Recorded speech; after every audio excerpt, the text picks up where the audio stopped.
Live. It is Saturday morning live at Waters Garden Center. So I'm Kevin, and I work here part-time seasonally. I'm from Texas originally. I've been growing cactus and edibles most of my life. I spent a good portion of that time in a tie. When I moved to Phoenix, I wasn't familiar with I took off my tie and I wasn't familiar with the soil. So I went ahead and got a Master Gardener certification for Southwestern United States, specifically Arizona, so that I could understand the soil science of it all. And we had, at one point, about 19 acres in the middle of the city, where we propagated cactus and other farms that we worked with around the state. When I moved to Prescott, I walked in and asked for a job, asked Ken to hire me, and here I am. So I've been here about 3 years, helping people be successful. And that's the ultimate goal, is for you to get enough out of this fun facts to talk about plants and cactus, but also to be successful at your house or, in the yard. All right, so I'm just going to start running through this. If you have something really relevant, that specific plant or something like that, we can stop and answer a question, but we can try and keep some of that for after, right? If I need to see it, I have to put on my cheaters. So there's a lot of fun stuff when you get into your Euphorbias and your cactus and stuff like that, because they look so much alike oftentimes. And one of the things that I thought was kind of an aha moment for me was all cactus are succulents, but not all succulents are cactus, of course. So when you get into these different categories, some of them will behave differently than others. And someone they brought their plants from Southern California, and they're not going to make it. Well, some of them, of course, will make it in the house and stuff like that. One of the caveats that I want you to take away from the class today is, if you see a species that you like, the Puntia, which is the prickly pear cactus, and there's hundreds of different species of those, and you'll see them growing wild on the road. You'll see them in neighborhoods being successful and stuff like that. The best thing to do is get a cutting from somebody or come in here and buy it. We've vetted the ones that will grow at zone 7, or they were raised in zone 7. The species itself is so versatile that you can say, okay, well, I want that prickly pear, but I know where to get it down in Phoenix. They've always got them. I'm going to go and buy it. Well, it was probably grown in Phoenix on the south side or something, or on the west side, and you bring it up here and it'll die in the first winter. The species might be able to make it, but the plant can't, because it's not adapted. And you adapting that plant's very precarious. So there's what I call a donkey ear. Of course, that's not the scientific name, but it's that long, narrow leaf on a puntia, on a prickly pear, that grows in Yavapai Hills like crazy. And that has got some really great altitude change. And that is a very hardy plant. I want one. I haven't gone and taken one, or, asked the guy, hey, I'll free cactus trimming today, right? And propagated them. But I just warn you not to go and buy one someplace and then bring it up here and see if it'll make it. So in showing you the differences in some of these and how similar they can be, this is an aloe. This is an aloe. This is not an aloe. This is a succulent. Not the same plant. Very similar. Aloes are, for the most part, edible, and they have a lot of medicinal properties. That's not the class today, but not all aloes are edible. So be very careful about that. There's a couple of them that are really pretty flowers, and their main pollinator is the flies. They're from Argentina. And so when the flower opens up, it smells like rotten meat. Now, the flower is spectacular, and you see the pictures of them, and they're like that big, and they're stars, and they're just fabulous looking. And they stink. It's like, there's a dead rat in my yard. No, that's a really pretty flower. It just happens to be blooming at the wrong time. How's that? No, the Argentinian giant is similar, what you might refer to as a columnar. You know, it wants to grow, but that one grows in a column, but it lays down. That's a really fun one to propagate, and I can talk to you about that in a little bit. So let's talk about a couple of other misconceptions in the cactus Euphorbia line, because there's a lot of confusion in that as well. So this is commonly called a pencil cactus. Well, it's not. It's a Euphorbia. It bleeds milk. That's what I want you to remember. How you can tell a Euphorbia from most other things, whether it's a succulent, confusion about whether it's a succulent or a Euphorbia or a cactus. Cactus do not bleed milk. And I call it milk. It's just a white sap. And I'll show you what it looks like here in a moment. This is a Euphorbia. And this is a Euphorbia. Now, with the beauty about these two, they're cold tolerant. You can have 2.5 feet of snow on these, and it'll melt. And that's about this one will bloom. The gopher plant will bloom more in the summertime, and he's more prostrate. He wants to lay out and root from his arms and get nice and wide on you. He's not going to get very tall. This wants to be 2 foot by 2 foot, rainbow ascot Euphorbia. This kind of brings up another thing of how plants go in vogue. 3 or 4 years ago, we couldn't keep these. 3 years ago, I couldn't get enough of them. I'd sell them all the time, the gopher plant. All of a sudden, people quit buying them. This, 2 years ago, we sold 35.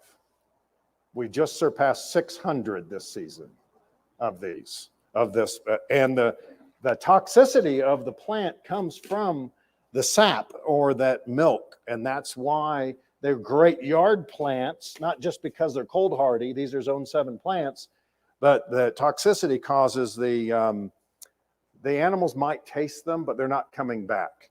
You're going to have that occasional, when you first plant something and it gets dug up and you think they're after the plant, it's usually a skunk or a javelina. The fresh dig, they smell, they think there's grubs in there. So they're going to pull the plant out and drag it off, but leave it. They're after the new dirt. So this is in the Euphorbia family, the sedums. Okay, this is not your, and I don't have some of the species I'd like to have. There's a household plant called Kalancha, and it has a really pretty bloom, and they're really hard to hurt. They cannot take any cold. This is sort of his sister as far as the design of the structure of the plant. This is another great plant. It's a fall bloomer. It will die to the ground, so you'll think you'll have killed it, but it will come back as soon as their soil starts to warm up, and its bloom is this time of year, which makes it really attractive. And most critters are not going to eat it. I've got several colors of it, but this is what I've got. This one seems to be a little bit more delicate. I don't have this one in my yard. I have that one in my yard. It does really well. I have these other Euphorbia in my yard as well. Another common error in plants is aloe versus yucca, okay? And it's really a lot easier to tell. And there's some things that in your yard that I want you to be aware of as well. Yucca tend to be very thin leafed and not have any real spines on them. Aloe will have a fatter leaf, very symmetrical, and oftentimes have spines on the sides of their leaves. One of the more famous aloe, of course, is the blue agave. That is the only plant that you can make tequila out of, is the blue agave. If it's out of any other cactus, then yucca, it's considered mezcal. The yuccas include like your bear grass and this, well, it'll come to me in a second. But this one's called a brake light, and they have the really nice spikes. We've often called these deer asparagus. Oh, okay, thank you. So this is a yucca, and this is an agave. So this is a monocot. And the only reason you need to know that name is, you know, when you have a seed open up and it'll send out one little thin branch, or you'll have that very traditional seed that opens up and has two seeds, looks like the pea split. The two seeds, the two petals is a dichotomous. These are monocots. And the reason I bring it up for your yard use is because most of your grass and weed killers are either monocot or dicot. The weed killers are dichotomous, so they want to kill your weeds, but a lot of your grass killers want to kill monocots, so don't throw them around your cactus and your yuccas because they actually may be a monocot. Bear grass, yucca, right? Yes, everything on the table here, this side, it will work outside. High Plains Desert is what we like to refer to them as, and sometimes you can buy based on that, but you can also buy based on your zones. We're solidly in a zone 7. So anything that will take a zone 7 on or lower, the lower the number, the colder the temperature, just like the temperatures, right? It was thought for several species of cactus are only in the New World. And then as they redefined what a cactus was and redefined what the New World was, we have a lot of really cool cactus that live in Peru, you know, at 6,000 feet and stuff like that we haven't incorporated into the world yet, into our world. This is a really great yucca for in the ground. Another common error on these when you're looking at them is these columnars or just upright cactus. This is in the Narcissus family. He's going to bloom at night. He'll have a big pear looking fruit if he's fortunate enough to get pollinated. Bats, he's a jungle plant actually. Bats and moths are what pollinate this, not so much bees. If you're fortunate enough to see them open, it will be in the early morning. This is also thought to be by many thought to be a cactus. This is a Euphorbia, and it is not a cactus. So this one will not make it outside. This one won't make it outside up here, but this one won't make it outside in most places. Phoenix maybe, but even on a cool winter. So let me show you this. This is a great plant for showing the milk. Can you see that on the camera? Can you see that? Can you see that white oozing out of there? That's what I refer to as the milk. That's the toxicity. That's a Euphorbia, just like those two. Nothing's going to eat them. Nothing's going to, you can see this right here, as a matter of fact. That's a little rodent tasting. And that won't happen here. They might take a nibble off of it. You can also tell cactus versus Euphorbia by the way that these are considered thorns. And you can tell by the way that they're structured, thorns versus spines. And when you get into your house plants, this stuff is, many of these are built to, are supposed to be outdoor plants. That's cactus, but he won't survive up here. So people will keep them inside in bright windows and stuff like that. Succulents and aloe, cactus can all be treated about the same way when you're growing them inside. You let them get very dry. A lot of times they can get by with just a little bit of water. You can parse it out to them. You want to make sure that your saucers is really only keeping your counter dry. It's not holding water, or you can rot the plants pretty quickly. The other thing that you can see happening with this, you see this lighter color on this cactus, that much growth at any one given time, or when your plant gets tall and thin, the term is called elotation. It's stretching for light, and it's very difficult for the plant to recover from it. So as it starts, you can just get it out into more sunshine. You can try and trim it and see, and then get it out into more sunshine and see if you can get the new growth to come back regular. But once it starts to bend and stuff like that, it's very difficult to put it into dirt and get it to propagate or even get it to survive for any length of time. Sometimes they look really neat, but that plant is not going to look anything like the species was developed for. This is, again, an interesting Euphorbia, and you will be able to tell. I don't want to nick all the plants, but this one has a leaf and a thorn, which is very unusual, but it is, and this one is actually way too wet. There's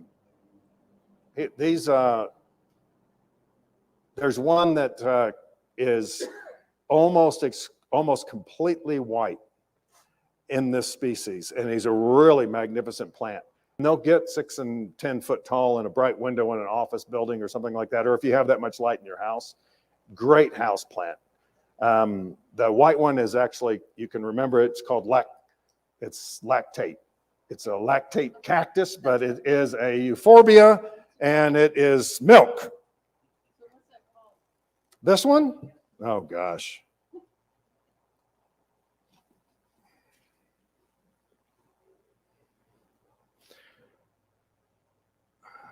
Yeah. Well, lucky plant is what it translates to. But I'm happy to let you look at the label. My Latin is rotten. So one of the caveats here is the cactus are really neat, but if you don't have an end game to get them out into the yard somehow or onto a patio where they're going to get a lot of bright light, they're going to suffer from that elotation and eventually rot. And so the barrels and things like that, go ahead and get something that will eventually survive. You see the cute little pots full of all the different cactus, and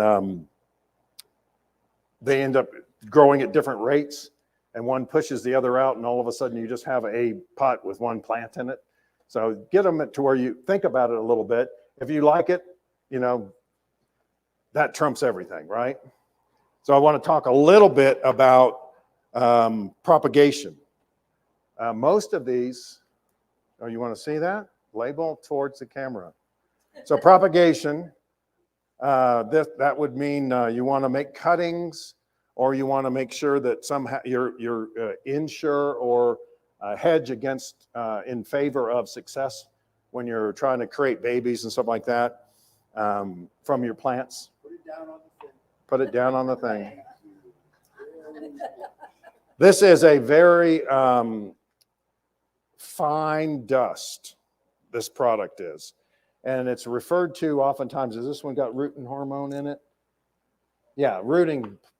So don't think of it so much as a rooting hormone. Think of it as a growth stimulant. And to specifically to get a little bit technical on you, when you scratch the surface of any of their succulents or your Euphorbia, you'll see a very distinct green layer right below the skin. That layer is referred to as meristematic material. And that meristematic material doesn't know whether or not it's going to be a branch or roots until it's put in the dark and given a little bit of humidity, or it's given some sunshine. If it's given some sunshine, then it's going to turn into branches. If it's given the humidity, it turns into roots. This was thought to for years, and by me also, to be a rooting product until I started doing the real homework on it. And what I started to do was when I cut my columnars and I wanted to reproduce them, they would get too tall, maybe through elotation or just for the space. You whack them off. You can be at a joint if you want it to be. You see where this guy thought he was damaged? This plant, they put out branches when they think they're damaged. Okay, so this is a reproductive reaction.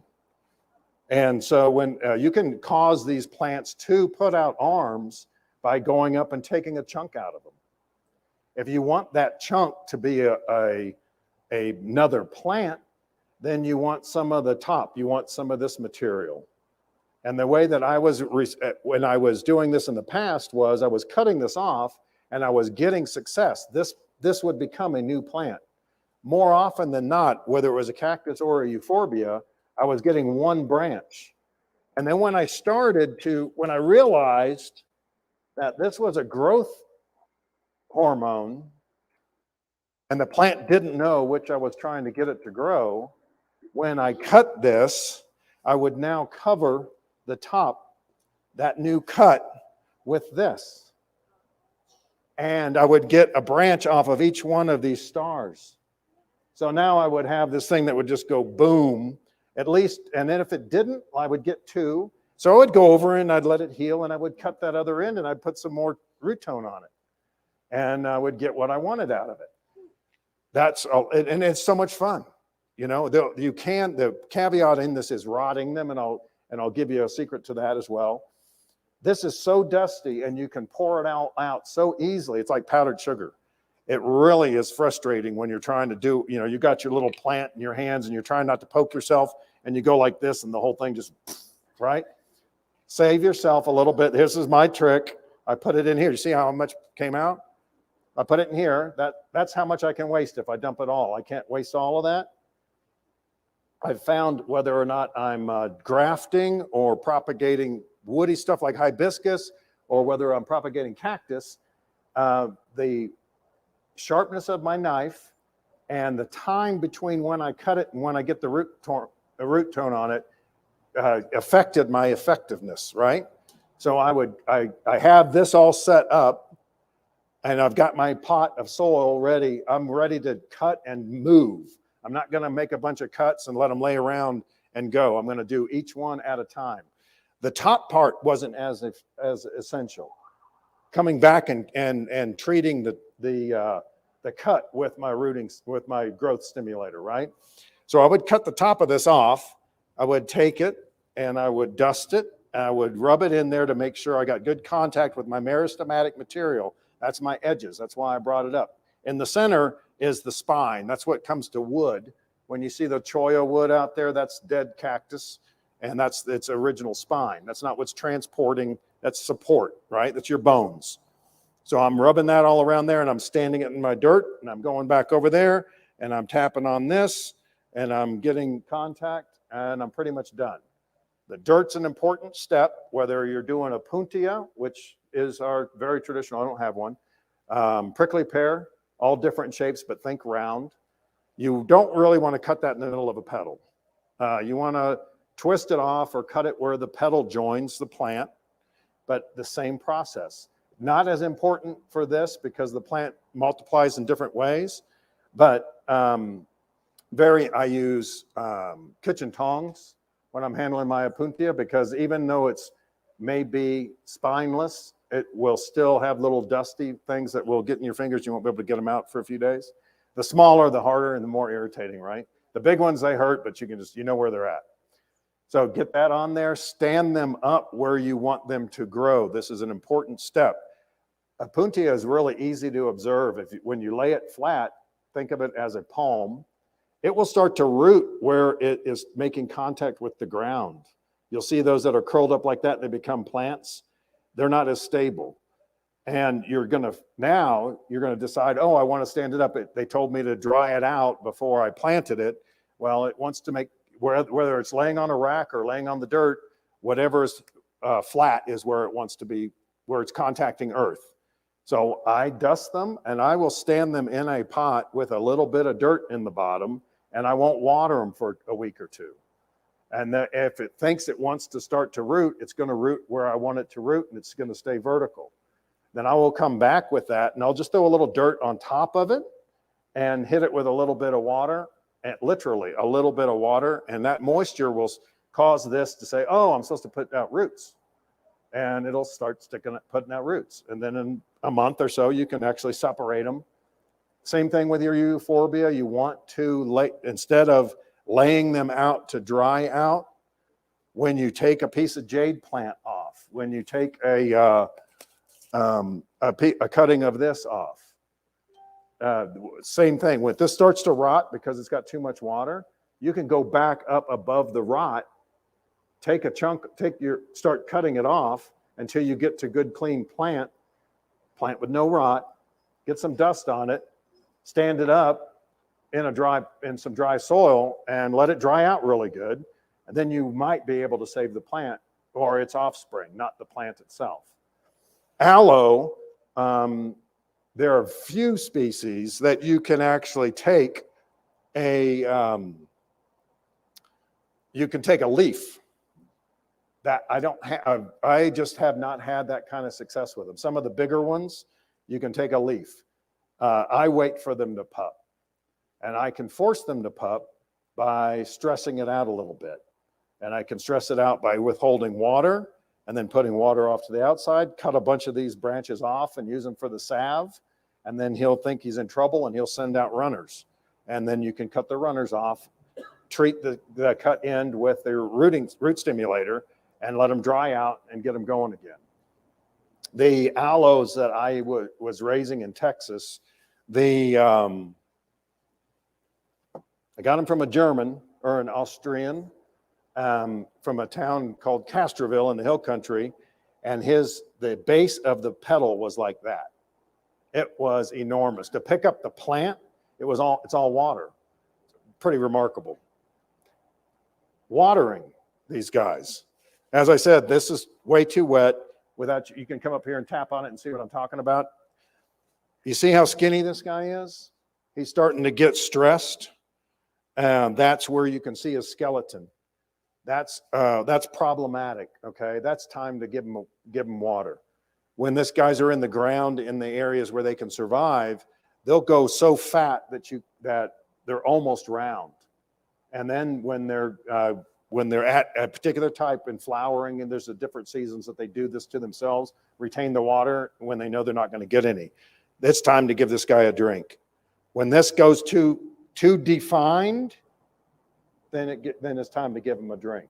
And you can literally, instead of going on a schedule, I'm going to water them every 2 weeks, you can literally pay attention to the plant and water them appropriately, and you'll get a lot better growth out of them and a lot healthier plant. Some of the fun or useful cactus, the agave, the blue agave, is used for rope. For a very long time, we made rope out of hemp, which is the marijuana plant. The agave came into gross popularity when they outlawed hemp in the United States. It was clothing. It was a really neat fabric. But the long leaf, there is a rope that goes from the base of the plant all the way to the needle on these. And the leaf itself can be used for mezcal and is in towns like Cuervo, where they cut the leaves off, they use the ball. So we're not in a tequila making class, but as an example, they cut these leaves off, and the leaves can be used because it's a high sugar content. These are used for sewing.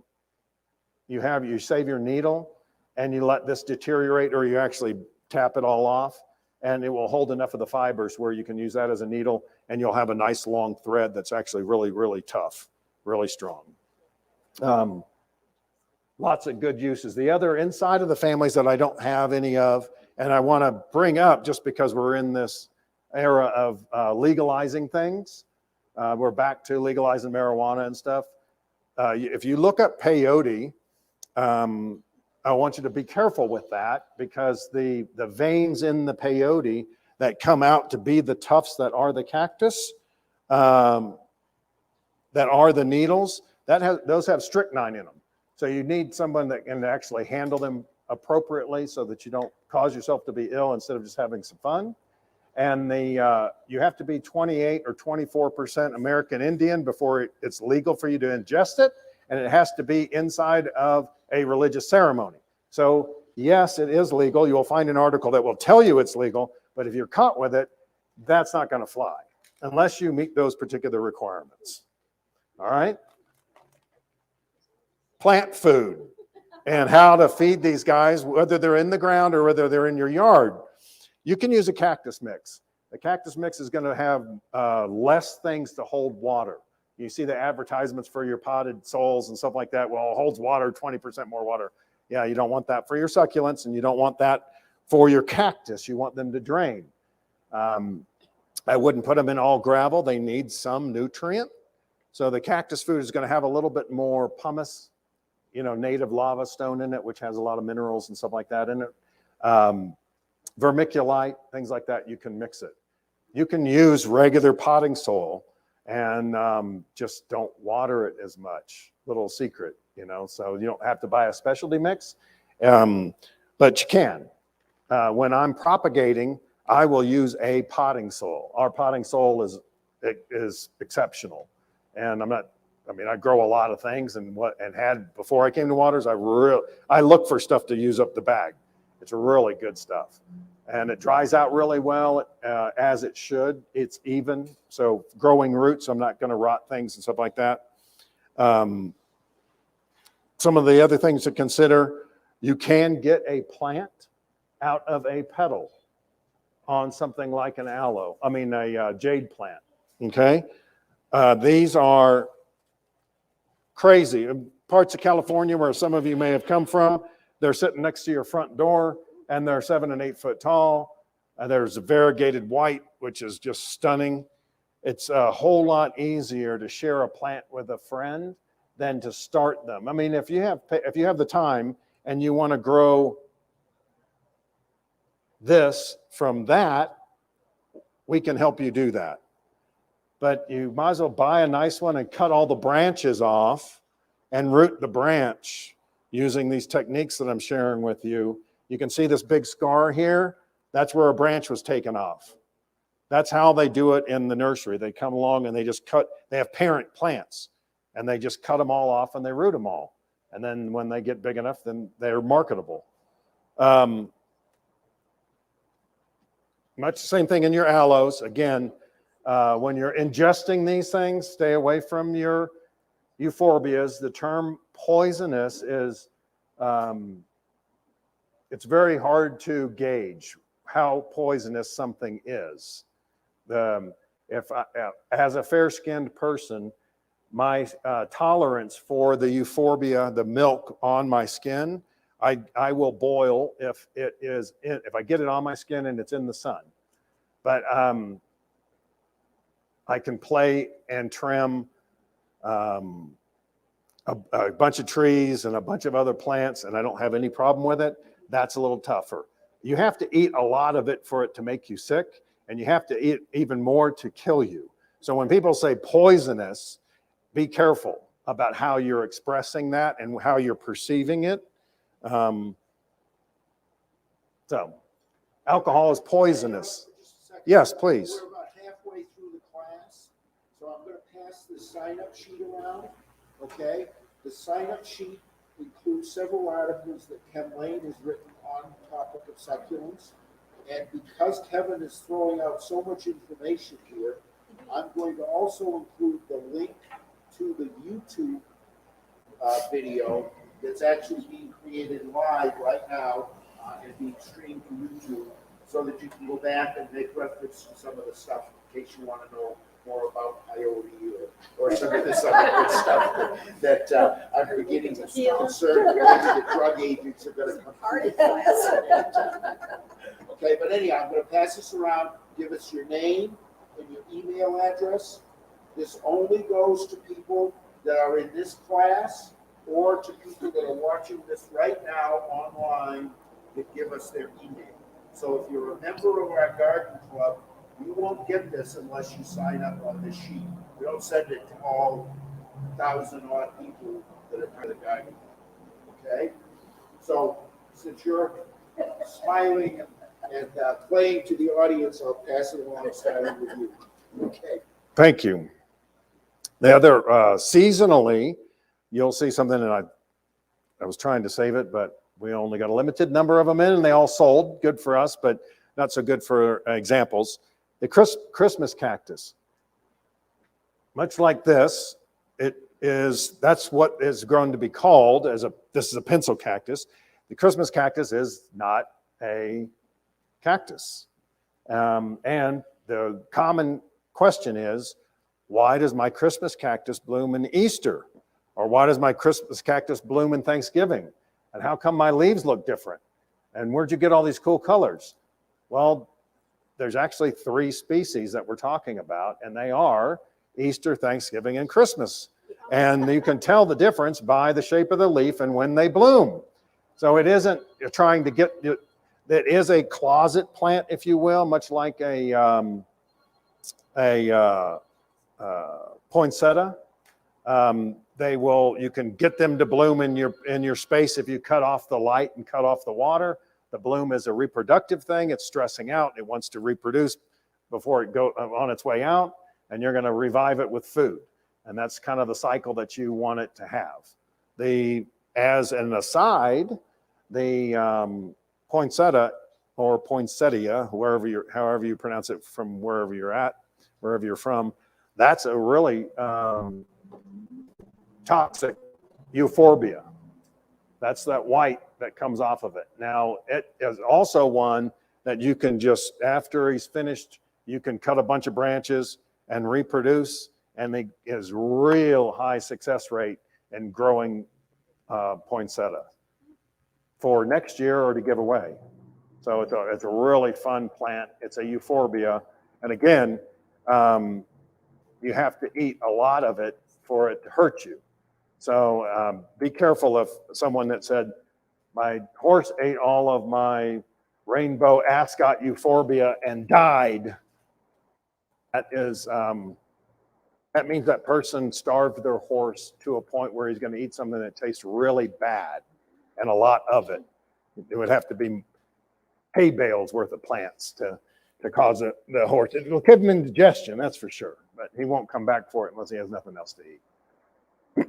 So inside of that, another fun reproductive thing, and I don't have my gloves, my tough enough gloves. You see the barrels, right? This is a traditional barrel. Oftentimes, they're sold inside of these little clusters that you do for your house plants and stuff like that. It's one of the plants. After you're finished with the design, this guy really wants to be outside, really wants more sunshine than your typical succulent. But because he's cute, he lives inside of those pots for quite a while. If you want this plant, if you want to have some fun with these two ingredients, these are spectacular in their own right when they keep their shape. You see the pups, some of them come out with pups and stuff like that. That's a damage. A rat came in and bit it. Something came by and tasted it. Something stepped on the side. You can cause it by going up to it with a knife and cutting off a chunk, and it'll send out some other arms and stuff like that.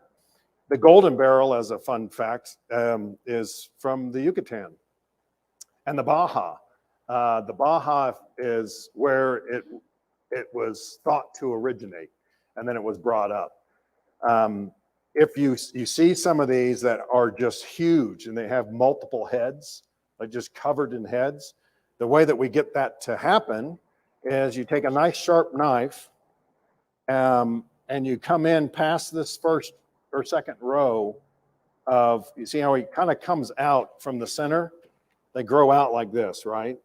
And if you can imagine that happening, you have that cluster of the starlets, come past that, go in with a real sharp knife and cut all the way around, and you'll pull out a dome, and you can actually dry that and root it, and you'll get several plants. But a more common thing is we would get 100 of these, and we would go and we'd cut all the tops out and dust them and let them dry. The caveat here is when you're watering, when you're coming back and watering these guys, don't get any water in that hole. Sometimes what we'll do is we'll just leave the cap on top of it in case somebody isn't careful with the hose, because that'll rot it. But you'll have 25 pups come off of that. And in a year and a half's time, that will have closed that hole. You won't even see it. And you'll have this ball of like 25 barrels. It's a spectacular thing to do. And it's really easy. You just have to be prepared to get poked. So there's a couple of things that are really important when you're dealing with your grasses and your cactus. The pampas is very popular up here and does really well. It is not a swamp plant. It's a sand dune plant. And I say that because of its monocot characteristics. It wants to be wet, but the water runoff. Sand's really good for your big grasses and your yuccas. They'll cut you. Your flat leaf grasses will cut you. So get yourself some gauntlet gloves if you can find them. Some specialty nurseries will have them. And I use kitchen tongs, my barbecue tongs, for handling all of this stuff. Because some of the stuff that looks like it's just cute and fuzzy, that fuzzy is little bitty, nasty, almost glass needles, and they will really hurt you. But this is a really fun technique to try, especially when you come across, yes? Is that how they create mammillarias, or are mammillarias like genetically different? No, they're genetically different. There's inside of that. Oh, thank you. The question is how if the mammillaria comes from that propagation technique, correct? From propagating beryl. Mammillaria is, the name is derived from what it sounds like. It looks like mammaries. And its sister plant is the hedgehog, which is just a little taller with longer needles. But there's several species of those that do really well in zone 7 at 5,000 to 7,000 feet elevation. One is a clarinet. The short answer is no. I'm expanding on just for fun because you pricked some information in my mind, but there's a clarinet, a scarlet clarinet hedgehog that grows really well up here. And then the mammillaria tends to have almost a halo of purple flowers. It'll be around the top when it's healthy and getting enough sun. Both of those respond to these techniques. I just don't like, this is so much easier to propagate than the hedgehog is just mean. The mammillaria you can handle with bare hands if you handle it properly. So your Argentinian Giants you had brought up earlier as well, that's a night bloomer.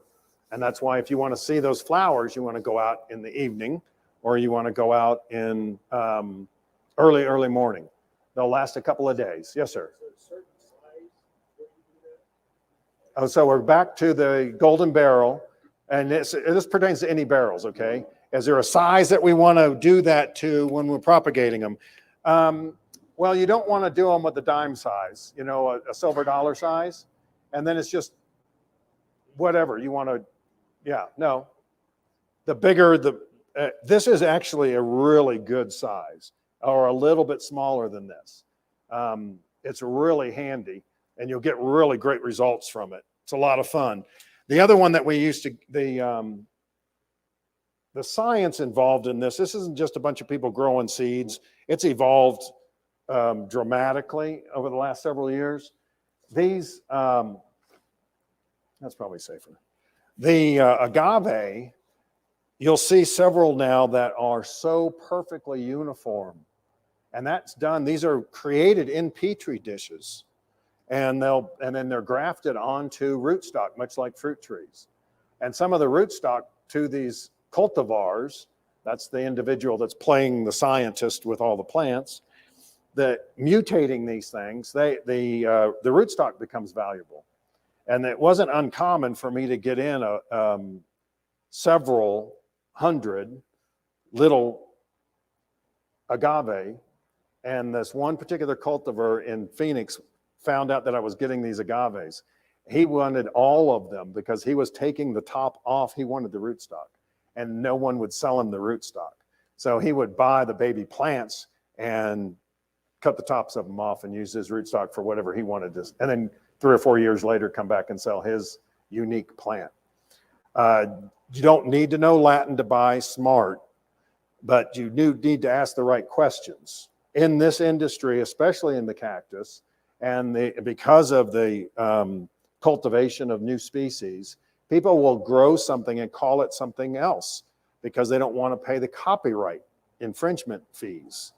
So they're going to call it Kev's agave, Kev's green agave, instead of whatever it is.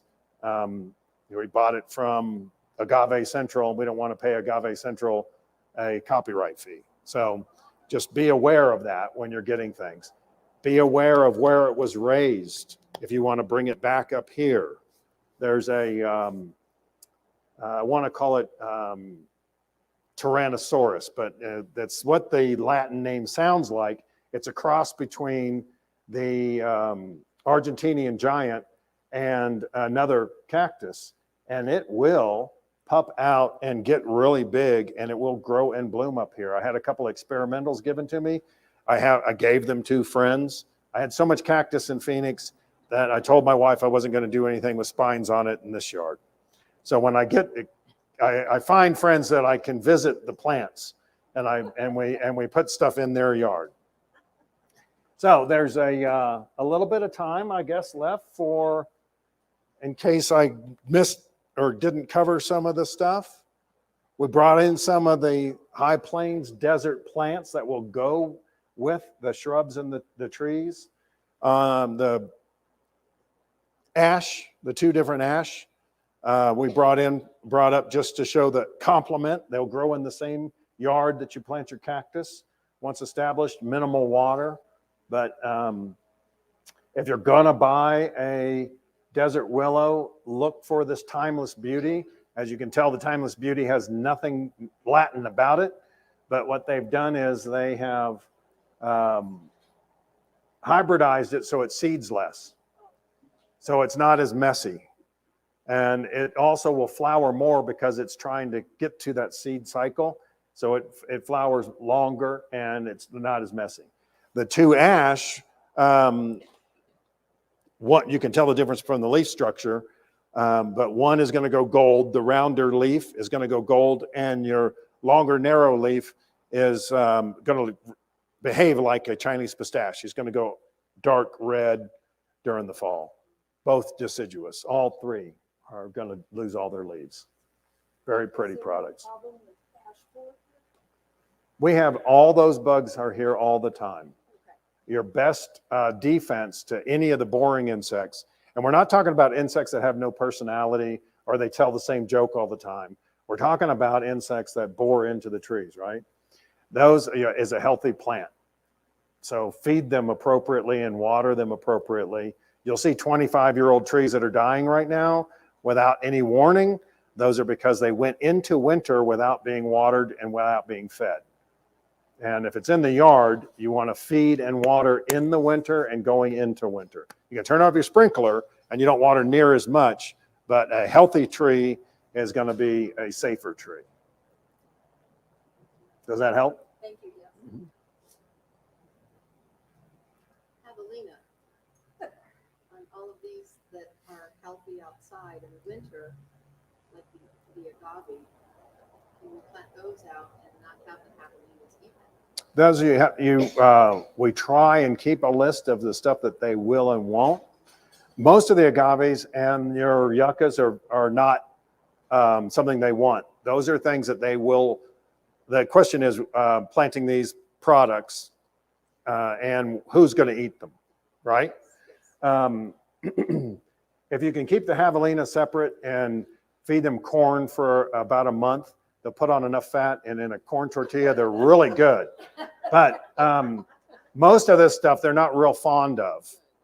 This particular, some of the bigger yuccas that have a runner, this is not one of them, but you'll see some that have, it looks akin to an iris. They will taste that. Most of your fresh planting, they smell fresh dirt. They think there's grubs. They would rather eat a grub. So if you see your plants are torn up or dug up, then go and look for your plants. Because oftentimes they just drug them off, and you can find them. If you find them in time, you can replant them. A secret to javelina and skunks is male human urine. They don't like us. And so it's not a taste, it is a scent. And javelina don't see real well, they smell. And they'll rub up against stuff and they create this path that they follow all the time because they're following their own scent. And then they branch off the path and they come back on the path, and that becomes their path. If you can see where they're coming in and you have a male friend that is accommodating, you can mark the path, and that will change their path. When you plant something new, you can pour it around the plant and they'll come up and they will turn away. And once you break that habit of going away from your bed, the other thing that you can do is plant herbs. They don't like creeping thyme and oregano. And they're both low growing, they're edible, and they will bloom in the summer. And your mice, your rodents, your javelina, your deer, nothing will eat them. Yeah. Yes, ma'am. How about gophers? How about gophers? They eat the roots. There's a couple of ways of dealing with the gophers. The gophers you have to move them. You can't always be killing them. You can't always be poisoning them. There's some deterrents. It's mostly castor oil that they don't like, and that's what you'll find in these pelletized products. They also don't like noise and movement. So if my rodent problem went away, I have a rat terrier, and I have a 25 by 50 foot area that is my garden that has all this stuff in it. And the gophers and the moles have vent holes. And this is, you can put toxins and poisons down there. Most of the safe toxins are just going to be zinc.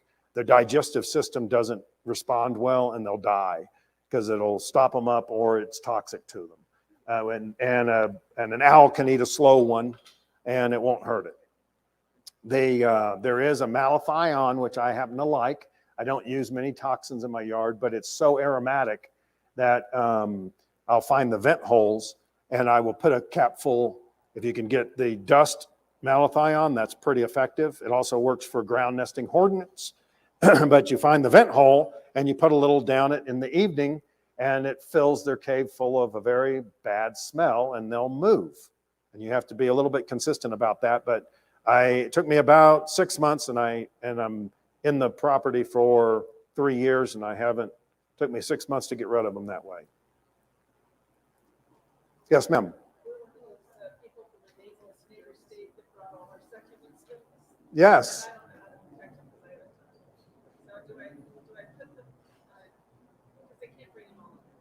Okay, well, the question then is, you're one of the smart ones that abandoned the insanity and welcome to Prescott, and we want you to be successful with your plants. So the question is the tolerant, getting to a zone 7, coming from a coastal property to a zone 7. And that's really your cloths. You can do this, but you're going to have to continue to do them, or you're going to give them to people that you know that live in the valley in Phoenix and give up on them. Otherwise, you're going to have to cover them all the time.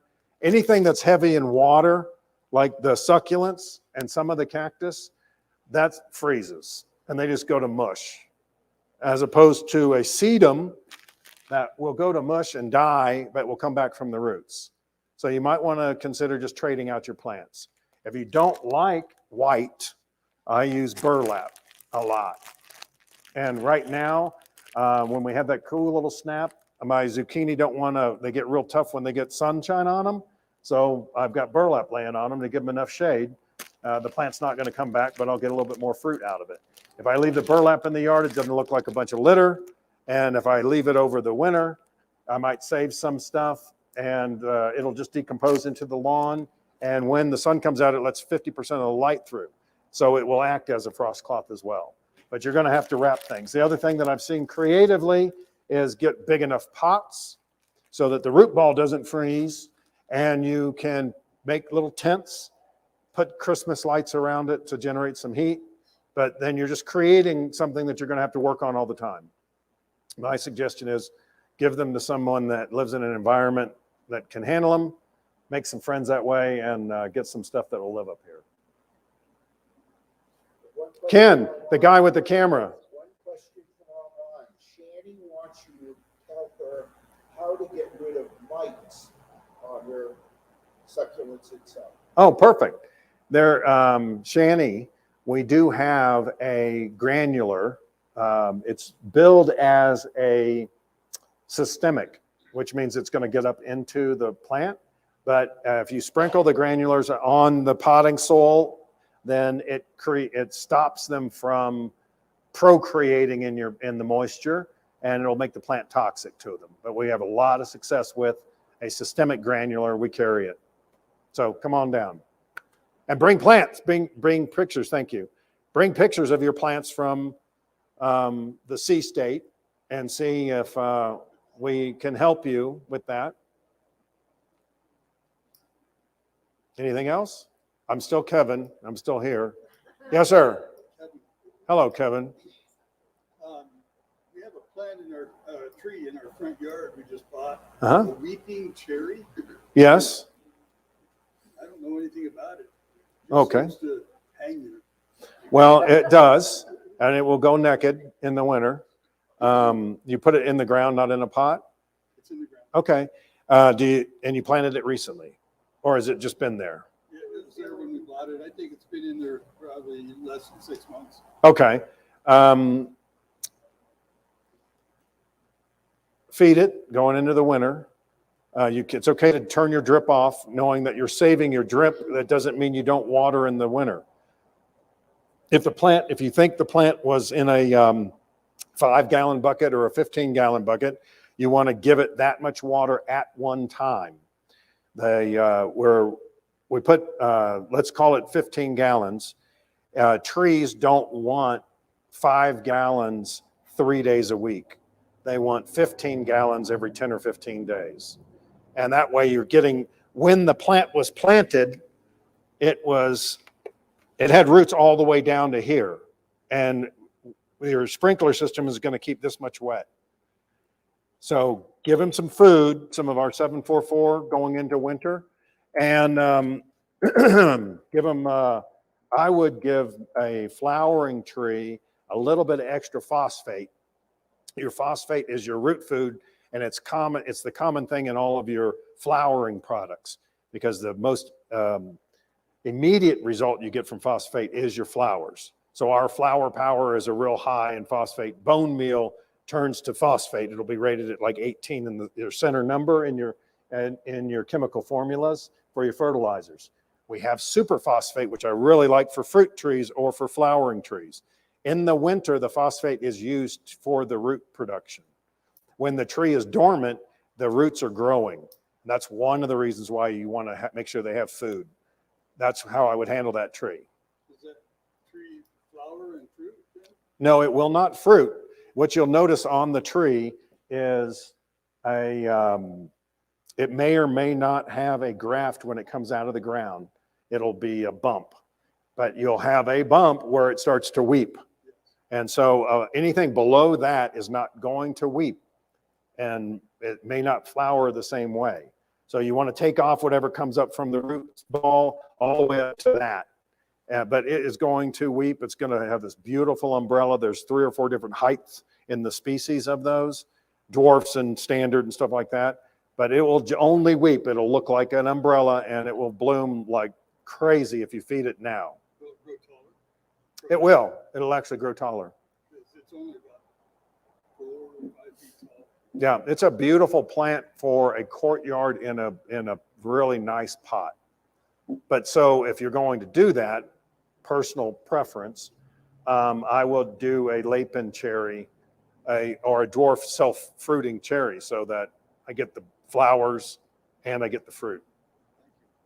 But there's nothing wrong with a weeping cherry. Is there any sort of food, maybe sort of fertilizer or anything on the succulents or the cactus? Sure. So fertilizing your succulents and cactus, if you're going to keep them inside, I like this actually. This is, did anybody use the fish emulsion? So this I refer to as his fish emulsion's twin vegetarian sister. Okay, this is like Brewer's Refuge, all the mulch you can stand, ground up and boiled down to a syrup. It is carbohydrate for the roots. This is what I feed almost everything going into winter. It's root food. It's not a root hormone, and it's not a B12. It may have those in here, but it's molasses for your roots. I do this dilute for my cactus and my succulents and my indoor plants. How's that? It's just Root and Grow. It's our product. And it really does make a difference. But I'll use that whenever I plant anything, whenever I transplant anything. I'm not going to use it when I'm propagating because I don't want anything to be too wet. I'm going to let it stand. I'm going to cut it. I'm going to dust it. I'm going to stand it up the way I want it to grow. I'm going to let it dry out, and then I'm going to hit it with a little bit of water in a week or two and just let it start going. And again, your saucers are not to hold water, whether it any house plant, but especially your succulents. It is to keep your counter dry or keep the water off of your carpet. So if you can't get your plant outside to water it, then get a sponge or something and soak up the extra water as it starts to stand in the pot. And just don't. Something else? Kevin, you got anything else? Eye Sumac. Tiger Eye Sumac. It's also in the staghorn family. Kevin's asking about Tiger Eye Sumacs. They should be changing about now. If you bought one recently, then sometimes they'll change a little early year one because they're being brought in from Oregon and Northern California and Washington State, so they're on a different cycle. But they'll acclimate really well to the area. They do really good in the ground.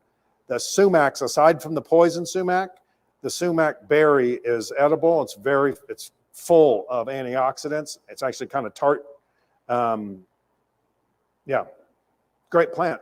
It's its cousin, which I also like. The Tiger Eye Sumac staghorn will get tall, and the staghorn comes from the seeds that will sit up on top of it. The same shape of leaf structure without the serration of the leaves is a staghorn, a standard staghorn. That is more of a tree, but it's every bit as colorful, and you will see them in the landscape around here. Yeah, it's very colorful. It's changing and starting to drop now too. Yeah, it'll go just bone naked in the winter. You do, Anything planted.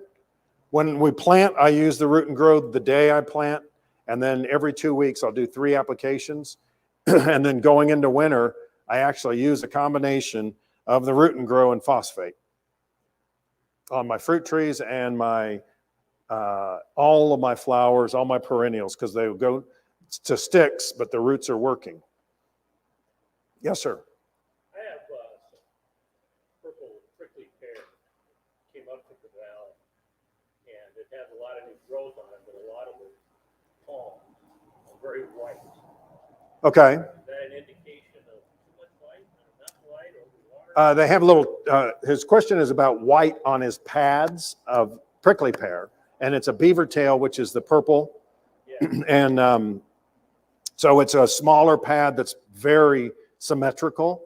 And the tufts, if it is not the actual thorns, the tufts that will cause the thorns, much like your the inside of your barrel, some of the prickly pear will only have that white ball, and not, those are actually little bitty hair-like thorns. If you have hair, if it is white and doesn't have any thorns in it, and it doesn't match the pattern, there is a couple of bugs that is their, essentially it's their excrement coming out of their borehole. And there was some folklore of if you scratch it, you got some purple, and they were using it as a dye. Well, there's a whole lot more ways of getting purple dye out of the desert than what it would take to scratch a bunch of little bugs off of your cactus. So although it's a neat thought, I don't know the validity of that.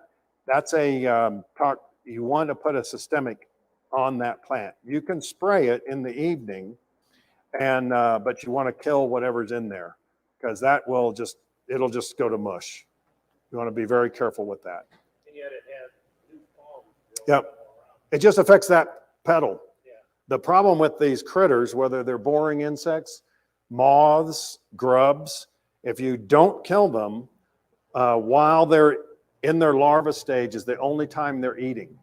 Some of the moths will go after nectar so that they can keep going, but when they're out, how to articulate this in a mixed crowd, they're in a reproductive mode. That's all they're doing when they're out of their when they're out of their larva stage.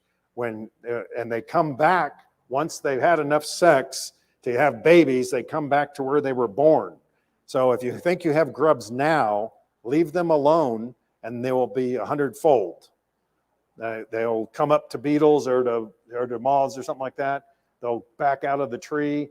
They'll go out and procreate, and then they'll come back and lay their eggs in the spot as close to the spot that they were hatched as possible. So that's a moth, most likely, and it is a little bitty worm, and you need to kill it. And it will affect each one, but eventually it'll take the whole plant if it is what I'm thinking. But you can get ahead of the game by get yourself some root tone, take off the healthy petals where they hit. Some people will just twist them off, but I'll take a nice sharp knife and cut them off and dip them in the dust and set them up. And if that plant doesn't make it, then you're insulated. You got some backup. Something else before we part? I was gathering all this stuff and Ken was concerned I was going to go way over. Thank you, Ken. I appreciate your help. I'm here right now. My schedule is Wednesday afternoon, Thursday afternoon, and all day on Saturday. So if I can help you, most of the people